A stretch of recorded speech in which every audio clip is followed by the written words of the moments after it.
Foi anunciada pela OMS, a Organização Mundial da Saúde, a aprovação do uso emergencial da vacina Coronavac, feita para o combate da Covid-19 pela empresa Sinovac BioNTech. A recomendação de uso é para adultos de 18 anos ou mais, em um esquema de 2 doses com um espaço de 2 a 4 semanas entre elas. A liberação abre caminho para uma segunda vacina chinesa a ser usada em países pobres. A decisão foi tomada pela OMS depois de revisar os dados clínicos mais recentes sobre a segurança, a eficácia e também as práticas de fabricação da vacina da Sinovac. A Coronavac é a 8ª vacina a ganhar espaço na lista da OMS no combate à Covid-19. Amanda Klein, na prática, o que muda? É importante a aval da OMS, né, Paulo? A gente está falando aqui da maior autoridade em saúde do mundo, reconhecendo a segurança e eficácia da Coronavac, que já é amplamente usada no Brasil, em outros países da América Latina, em outros países do mundo. Então, isso era para ter acontecido desde o final de abril, mas a OMS ainda estava esperando mais dados, mais resultados, até da vacinação no Brasil e em outros países. Então, esse aval foi dado agora. Para os brasileiros, até para os turistas brasileiros, pode representar uma boa notícia, porque até agora os países da União Europeia decidiram que, por enquanto, só entrarão turistas, né? Tem alguns requisitos que eles precisam cumprir, como taxa de contaminação em determinados países, mas também eles precisam ter se vacinado com as vacinas aprovadas pela União Europeia, né? Pela EMA, né? Que é a Autoridade Sanitária da União Europeia, mas abre a possibilidade também para que os países individualmente ampliem esse leque da vacina e adotem também as vacinas autorizadas pela OMS. Então, é bom que a Coronavac faça parte desse rol de vacinas. É importante também porque a Coronavac tem a produção, a gente sabe que a China e a Índia são grandes produtores de insumos médicos, farmacêuticos e de vacinas. Então, significa mais uma vacina em um portfólio que pode ser vendida, doada, comprada por países mais pobres, né, países em desenvolvimento ou de menor renda até do que o Brasil, então vai fazer parte da COVAX Facility.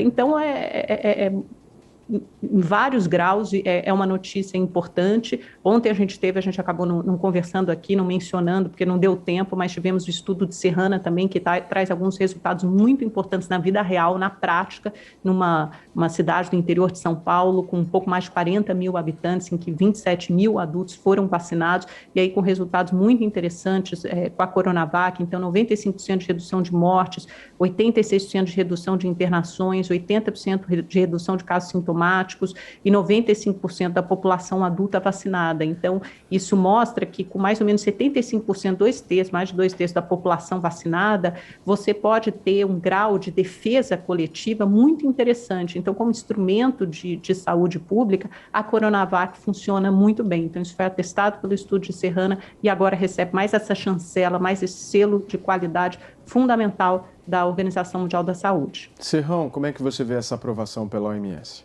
Era esperada e natural, né? Ontem a gente brincou com o lema dinheiro acima de tudo. E nessa pandemia o que está valendo mundialmente é isso.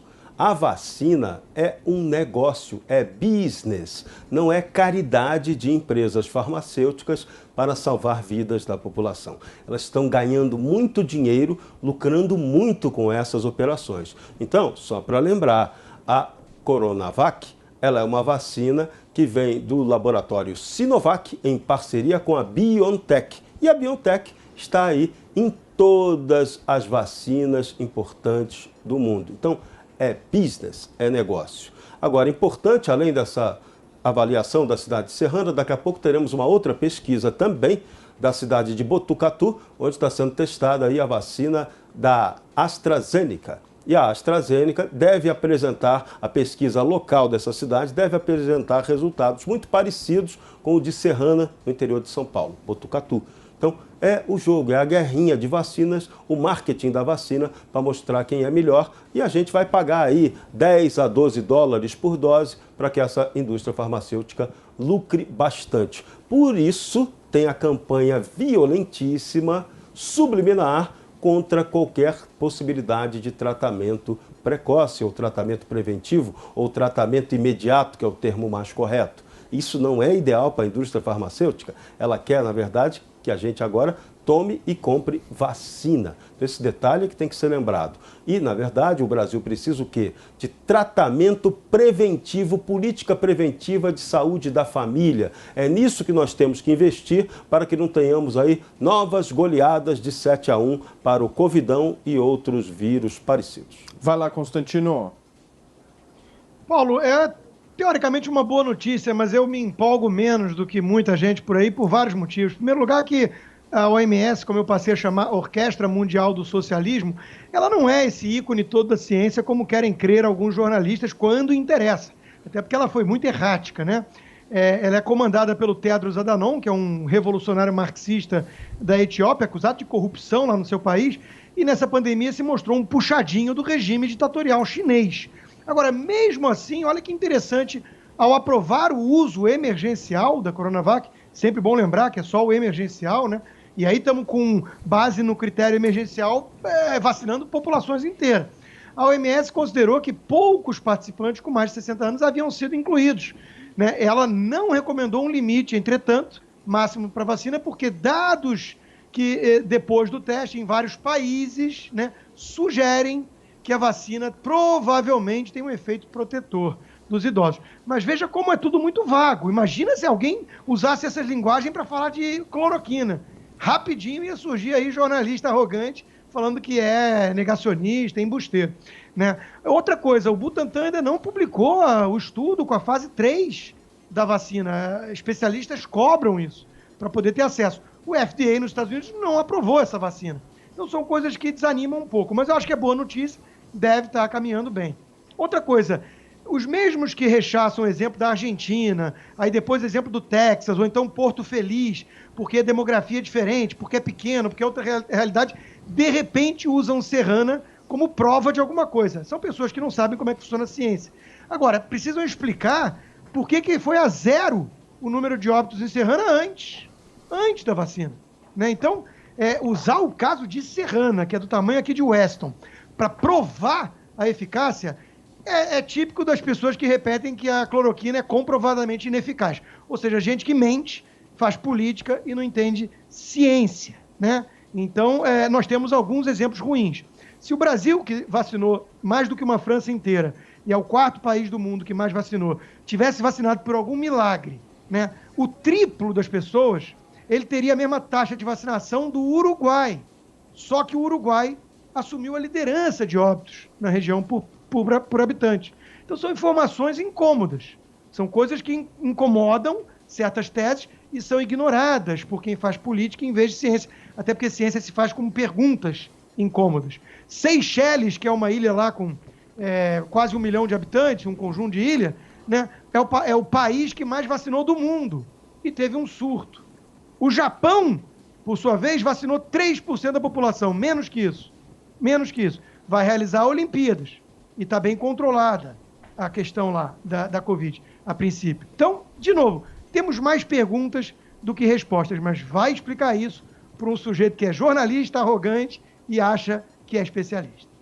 Eu só queria tirar uma dúvida com a Amanda Klein, que eu acho que ela deve estar por dentro desse assunto. Com a aprovação da OMS, Amanda, passa a ter uma mudança no que se refere ao turismo, né? Quem foi vacinado aqui com a Coronavac passa a ter direito a ir para outros países também e poder ter entrada nesses países. Seria isso? Foi isso que eu disse na minha exposição, Paulo. Os países, a União Europeia, podem entrar os turistas que tiverem as vacinas aprovadas pelo órgão regulatório da União Europeia, né? Mas alguns países aí eles podem decidir individualmente, essa é a expectativa, a gente precisa ver se isso vai acontecer mesmo, mas eles podem decidir individualmente se eles vão ampliar esse rol das vacinas aprovadas e aceitas para incluir também as vacinas aprovadas pela OMS. Só para explicar algumas coisas aqui, para corrigir algumas informações, o Uruguai não é o país que tem o maior número de mortes por milhão do mundo, é de novos óbitos, de novas mortes, porque agora a gente tem uma alta, um recrudescimento da pandemia, então é importante essa palavra novos, porque senão fica parecendo que o Uruguai é campeão de mortes no mundo, isso não é verdade, assim como a Argentina também não é, o Brasil tem muito mais mortes por milhão de habitantes, se a gente for ver no número em geral, desde o começo da pandemia, do que esses outros países, é porque eles estão enfrentando agora a pandemia até por causa dessa... margem. dessa variante, né, da P1. Então o Uruguai tem Ótimo, 30% da população vacinada, o Brasil tem 10%. E o Uruguai na margem, média móvel de 7 dias, né, o gráfico disparou faz um tempo por conta da variante, que assolou o Brasil também, mas tem gente desonesta que coloca na conta do ministro.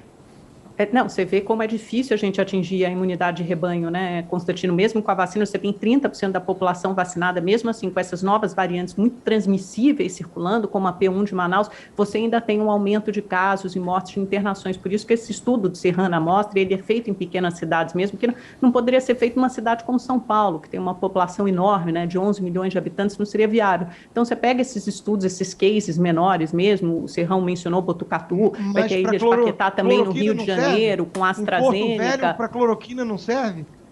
Se for feito um estudo, com a cloroquina.